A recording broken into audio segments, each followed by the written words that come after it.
সাপ খুঁজছি।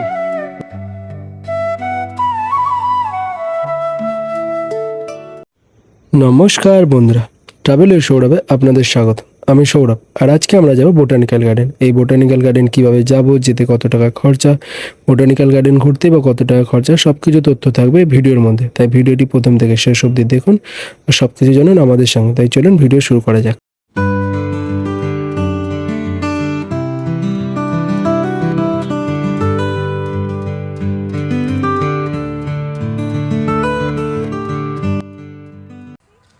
তো দেখতেই পাচ্ছেন আপনারা, চলে এসেছি বোটানিক্যাল গার্ডেনের মধ্যে। আগে আপনাদের জানাই এখানে আসতে গেলে কিভাবে আসতে হবে। বোটানিক্যাল গার্ডেন যেহেতু হাওড়া শিবপুরে অবস্থিত, তাই ফার্স্ট আপনাদের হাওড়ায় আসতে হবে। এবার হাওড়ায় আসতে গেলে আমরা ট্রেন ইউজ করেছিলাম, ট্রেনে করে হাওড়া থেকে বাস, আর বাসে করে এখানে আসতে নর্মাল লাগছে মিনিমাম 30 মিনিটস, আর বাসের ভাড়া মাত্র 20 টাকা।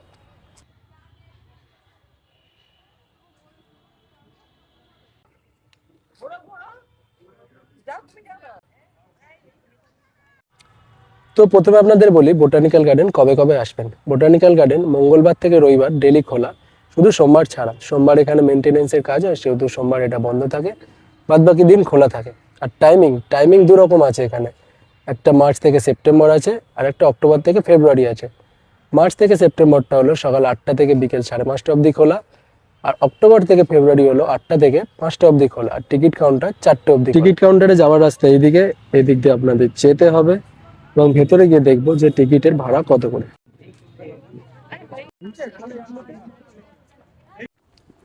বোটানিক্যাল গার্ডেন কিভাবে আসবেন সেটা বললাম, কবে কবে আসবেন সেটাও বললাম। এবার আপনাদের বলি এখানে টিকিট মূল্য কত। এখানে টিকিট মূল্য, আমরা যেহেতু ভারতীয়, যদি ভারতীয় হও তাহলে 30 টাকা, আর ফরেনিয়ার হলে বা ফরেন হলে 500 টাকা। আর এখানে আরেকটা রুল স্ট্রিক্টলি ফলো করা হয়, এখানে কোনো প্লাস্টিক আনা যাবে না। লাইক আপনারা যদি জলের বোতলও নিয়ে আসেন প্লাস্টিকের, তো সেটা আপনাদের বাইরে ফেলে দিয়ে আসতে হবে। আমার পার্টনার নিয়ে এসেছিলো, সেই জলের বোতল ফেলে দিতে হয়েছে, এমন করে বুকে হাত রেখে কাঁদছিল যেন সোনার বোতল ছিল, ওটা ফেলে দিতে হয়েছে। এখনও আমার দিকে দেখছে বলার সময়। হ্যাঁ, তো এই রুলটা আপনাকে ফলো করতে হবে। প্লাস্টিক কিছু আনা যাবে না, যদি আনেন আপনাদের বাইরে ফেলে দিতে হবে। তো যদি আসেন বিনা প্লাস্টিকে আসবেন।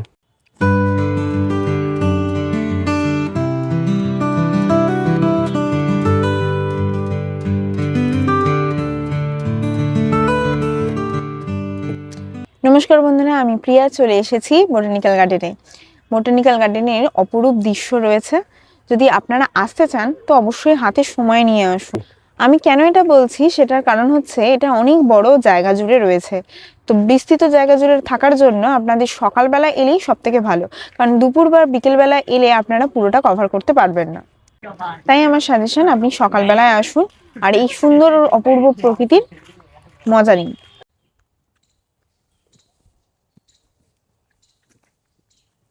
আপনাদের একটা কথা জানিয়ে চুপি চুপি, এখানে যদি আপনারা সঙ্গিনীকে নিয়ে আসতে চান তাহলে ভালো ছবি তুলতে পারবেন। অলরেডি আমার সামনে একটা প্রি ওয়েডিং শ্যুট হচ্ছে, আমি এদের চুপি চুপি করছি, জানি না এরা পরে আমার ভিডিও দেখলে উল্টোপাল্টা কিছু বলবে কিনা, তাও রিস্ক নিয়ে করছি। ওকে,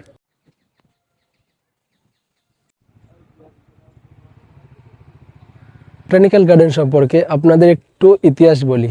এই বোটানিক্যাল গার্ডেন কবে তৈরি হয়েছিল, তো চলুন জানি। এই বোটানিক্যাল গার্ডেন তৈরি হয়েছিল 1786 সালে। তো যিনি তৈরি করেছিলেন উনি ছিলেন কর্নেল আলেকজান্ডার ডিড। ওনার তত্ত্বাবধানে প্রথম এটি স্থাপিত হয়েছিল, আর তখন এর নাম ছিল কোম্পানি গার্ডেন। আর এই গার্ডেন বা বাগান তৈরি করার মূল উদ্দেশ্য ছিল যে এখানে বিভিন্ন গাছ বসিয়ে, যেমন শাল, সেগুন, এইসব গাছ বসিয়ে ব্যবসার কাজে লাগানোর জন্য এটি প্রথম তৈরি হয়েছিল। আর এই যে এখানে এসে প্রথমবার এত আনন্দ পাচ্ছে, আমার তো ভিডিও বানাতেই দিচ্ছে না, আর ভিডিওর মাঝখানে ইন্টারাপ্ট করছে। তো তার জন্য একটু ক্ষমা করবেন, কারণ অলরেডি একটা ভিডিওতে ইন্টারাপ্ট করে দিয়েছে। বোটানিক্যাল গার্ডেন তো আলেকজান্ডার ডিড তৈরি করলেন। তারপরে তারপরে এটি আরেকজন, কি বলবো, প্রাকৃতিক বিজ্ঞানী বা প্রকৃতির বিজ্ঞানী যিনি, তার হাতে যায় এটা। তো তিনি ভাবলেন এখানে আরও বিভিন্ন রকম গাছ বসানো যায়, পৃথিবীর বিভিন্ন প্রান্ত থেকে বিভিন্ন উদ্ভিদ আনা হোক আর এখানে সংরক্ষণ করা হোক। তো তারপরে এটি সেই কাজে ব্যবহৃত হওয়া শুরু হয়, এবং আস্তে আস্তে এখানে প্রচুর পরিমাণ উদ্ভিদ সংরক্ষণ করা শুরু হয়ে যায়।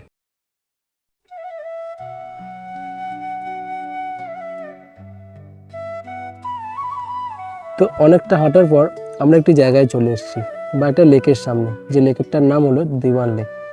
আর এই লেকের মধ্যে আপনারা এইগুলো দেখতে পাবেন, যেটা জায়েন্ট লিলি নামে পরিচিত। এর টাইমিং হলো জুন টু ডিসেম্বর। এখন তো ফুল ফুটে নেই, বাট এই বড় বড় পাতাগুলো দেখতে পাচ্ছেন, সেগুলোতে দেখতে বিশাল আকৃতি আর দেখতেও খুব সুন্দর। আর ফুল ফুটে থাকলে এটি আরও দেখতে সুন্দর লাগতো। এখানে দেখতে পাচ্ছেন লার্জ প্লাম হাউস। এখানে প্রচুর পরিমাণে তাল গাছ রয়েছে, আর এখানে একটা বড় নারকেল গাছ আছে, যেটা জোড়া নারকেল গাছ। 12 বছর অন্তর নাকি ফল হয়। দেখতেই পাচ্ছেন এটা পাবলিক এন্ট্রি রেস্ট্রিক্টেড, তাই আপনারা এখানে কিন্তু কখনোই প্রবেশ করতে পারবেন না। তো দূর থেকে আপনাদেরকে এই দৃশ্য দেখতে হবে।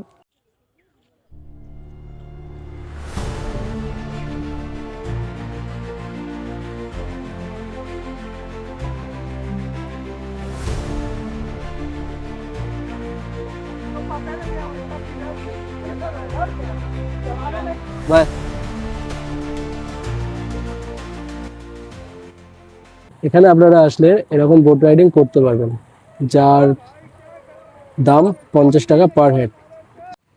প্রথমে এই বাগানের নাম কোম্পানি গার্ডেন থাকলেও পরে এটা বোটানিক্যাল গার্ডেন হয়, এবং অবশেষে 2009 সালে প্রকৃতি বিজ্ঞানী আচার্য জগদীশ চন্দ্র বসুকে শ্রদ্ধা জানানোর জন্য এই বাগানের নাম দেওয়া হয় আচার্য জগদীশ চন্দ্র বসু উদ্যান। তাই আপনারা যখন প্রথমে আসবেন তো দেখতে পাবেন যে ওপরে বোর্ডে লেখা আছে আচার্য জগদীশ চন্দ্র বসু উদ্যান।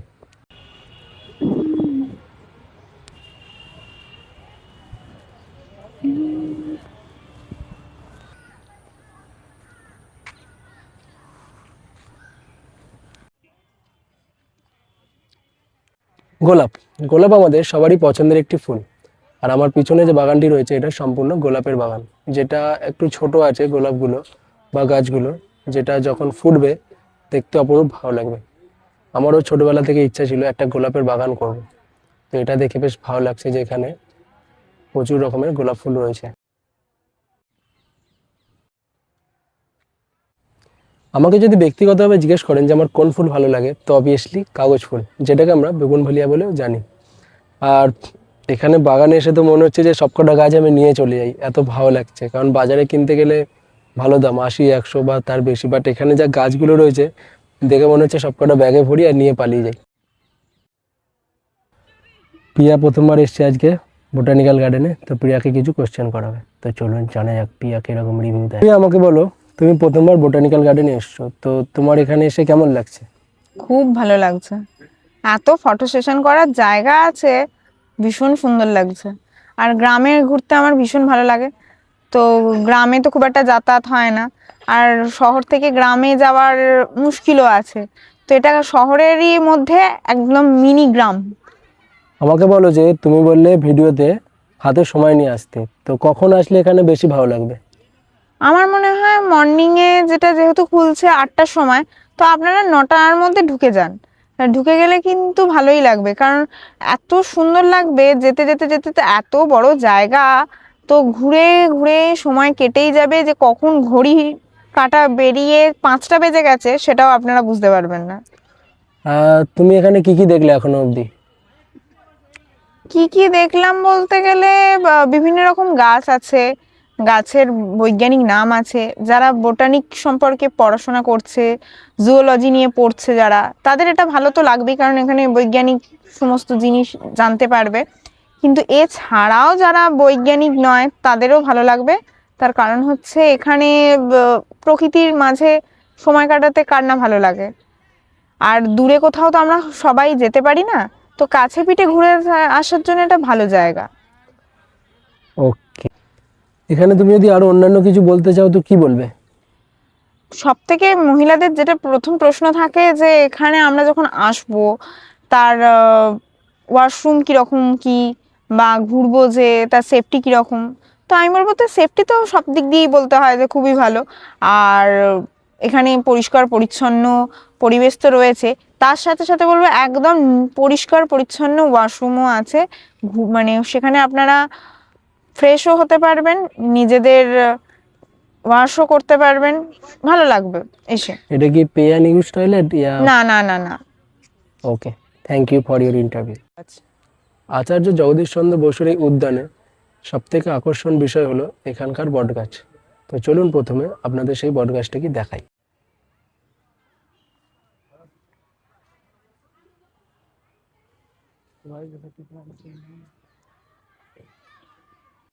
আমার পিছনে যে গাছটি দেখতে পাচ্ছেন এটি হলো দ্য গ্রেট বানিয়ান ট্রি, যেটি আচার্য জগদীশচন্দ্র বসুর উদ্যানের একটি অন্যতম আকর্ষণ। এই গাছটি যে কোনো সাধারণ গাছ নয়, এই গাছটির বয়স মিনিমাম 270 বছর, যেটি দুটো পরপর সাইক্লোন দেখেছে, একটা 1864 সালে আর একটা 1867 সালে।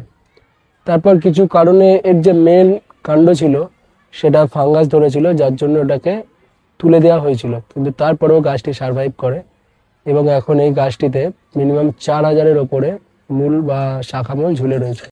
এই গাছটি টোটাল 1.86 হেক্টর নিয়ে বিস্তৃত হয়ে আছে। 270 বছর, বুঝতে পারছেন? 270 বছর ধরে এই গাছটা এখানে রয়েছে, যে কত কিছু পরিস্থিতির সাক্ষী। এই 270 বছরে কত কিছু হয়েছে, first world war, second world war, plague, আরও বিভিন্ন রকমের সাক্ষী এই গাছটি, যেটি আমাদের এই বোটানিক্যাল গার্ডেনের বুকেতে রয়েছে।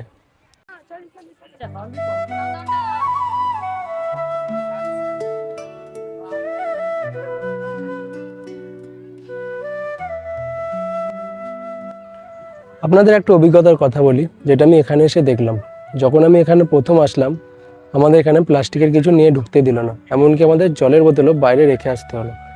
বাট কিছুক্ষণ পরে আমি যখন ভেতরে ঘুরে দেখছি, অন্যান্য লোকের কাছে সবার কাছেই জলের বোতল রয়েছে, এমনকি বিভিন্ন ধরনের প্লাস্টিক জাতীয় বা প্লাস্টিকের প্যাকেটে করে যে খাবার হয় সেই সব খাবার নিয়েও ভেতরে ঢুকছে। তো জানি না এখানে রুল কীভাবে ফলো করা হয়। সকালে আমরা যখন আসলাম বোতল নিয়ে ঢুকতে দিল না, আর এখন বিভিন্ন খাবার নিয়ে লোকে এখানে ঢুকছে। তো জানি না এটা ভিডিওতে বলা কতটা ঠিক বা ভুল, বাট আমি যেটা দেখলাম সেটা আপনাদের জানালাম। ভাবুন আপনি শহরে থাকেন, যেখানে সবসময় গাড়ি ঘোড়ার আওয়াজ, কলকারখানার আওয়াজ, চারিদিকে ধুলো বালি, আর সেইখান থেকে আপনাকে এমন একটি জায়গায় আনা হলো যেখানে না বাইরের কোনো আওয়াজ আছে, না ধুলোবালি আছে, শুধু আছে প্রকৃতির একটা নিস্তব্ধতা আর শান্তি। আর সেই জায়গাটা হলো এই বোটানিক্যাল গার্ডেন। আপনি যখন এখানে এসে প্রবেশ করবেন আর এই জঙ্গলে যত গভীরে যাবেন তত শান্তি উপলব্ধি করতে পারবেন। কোনো সাউন্ড পাবেন না, শুধু পাখির ডাক আর নিস্তব্ধতা, যেটা আপনার কী বলবো একদম কনসেন্ট্রেট করতে বাধ্য করবে। আর এখানে নিস্তব্ধতা আপনি উপলব্ধি করতে পারবেন, যেটা আশা করছি আপনাদের ভালো লাগবে। এই যে বিশাল বড় বোটানিক্যাল গার্ডেন, এর টোটাল আয়তন 273 একর, আর এর মধ্যে রয়েছে 1400 প্রজাতির 17,000-এরও বেশি গাছ। আর প্রত্যেক গাছে আপনারা সেই গাছের নাম দেখতে পারবেন, আর টোটালি গাছের মধ্যে হারিয়ে যাবেন। কাঁটা যা ফুললে আমাদের বেদনা দেয়, কিন্তু এই কাঁটা বা ক্যাকটাস কত সুন্দর হয় তা এখানে আপনারা আসলে দেখতে পাবেন। আমার পিছনে যেটা দেখতে পাচ্ছেন সেটা পুরোটাই ক্যাকটাসের জায়গা, যেখানে বিভিন্ন রকম ক্যাকটাস আছে, আর যার এই এন্ট্রান্সে রয়েছে বিভিন্ন রকমের ক্যাকটাস। তো চলুন আপনাদের নিয়ে যাই।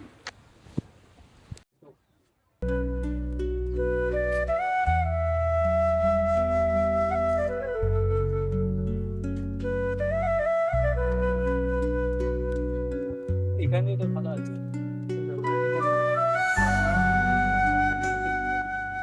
বন্ধুরা, আপনারা যদি আসেন সব পরিবারে বা আপনারা যে কজনই আসুন না কেন, অবশ্যই ব্যাগে খাবার রাখবেন, কারণ এই পথ ঘুরতে ঘুরতে অতিক্রম করে ফেলার পর আমাদের খিদে পেয়ে গেছে, তো আমরা খাবার আনতে ভুলে গেছি, তো স্বাভাবিকভাবে আমাদের প্রচন্ড পরিমাণে খিদে পাচ্ছে। কিন্তু আপনারা যখন আসবেন অবশ্যই ব্যাগে খাবার রাখবেন, তাতে আপনাদেরই সুবিধা আর ঘুরতেও ভালো লাগবে।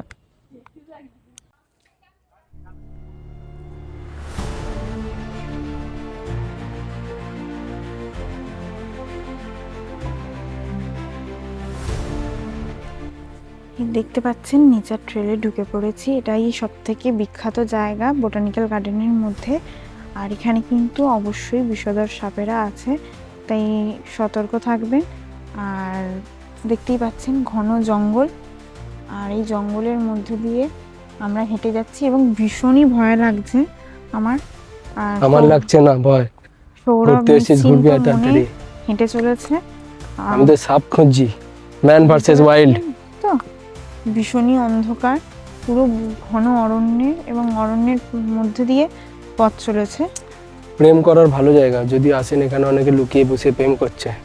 মোটেও না, ভীষণই ভয়ঙ্কর এরিয়া। যদি আপনারা একটু আলো থাকতে থাকতে আসেন তো খুবই ভালো লাগবে, নইলে আপনাদের ভীষণই ভয় লাগবে। এখানে বলেছে সাপ থেকে দূরে থাকতে। কিন্তু এখন শীতকাল, সাপ এখন ঘুমোচ্ছে, শীত ঘুম। দেখতে পাচ্ছেন সূর্যের আলো কিন্তু এই ঘন অরণ্যের মধ্যে এরকম লুকিয়ে গেছে।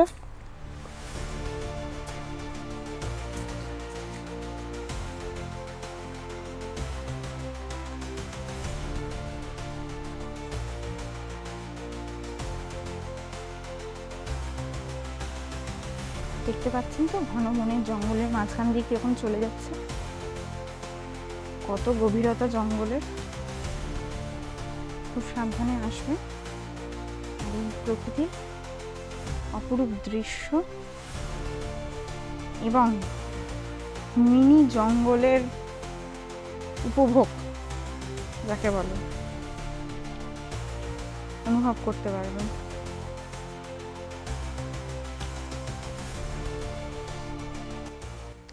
এই বোটানিক্যাল গার্ডেনের একটি অন্যতম আকর্ষণ হলো এই নেচার ট্রেল।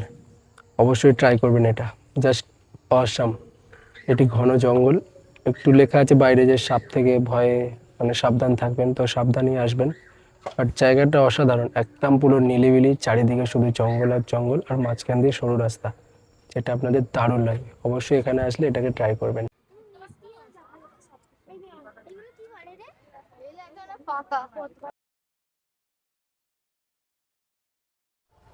ও অনেক হাঁটার পরে আমাদের আচার্য জগদীশ চন্দ্র বসু উদ্যান ঘোরা শেষ। এবারে বাড়ি যাওয়ার পথে, কারণ এত হেঁটেছি কিলোমিটার কিলোমিটার পথ, আর ভালো লাগছে না। এবার তাড়াতাড়ি খেয়ে বাড়ি। টাটা। অবশ্যই ভিডিওটাতে লাইক, শেয়ার অ্যান্ড সাবস্ক্রাইব করতে ভুলবেন না। আর ভিডিওটা কেমন লাগলো জানাতেও কিন্তু ভুলবেন না কমেন্ট করে। ওকে, ততদিনের জন্য বাই বাই। আবার নতুন ভিডিও নিয়ে আসবো, পাশে থাকবেন, সঙ্গে থাকবেন। Bye bye.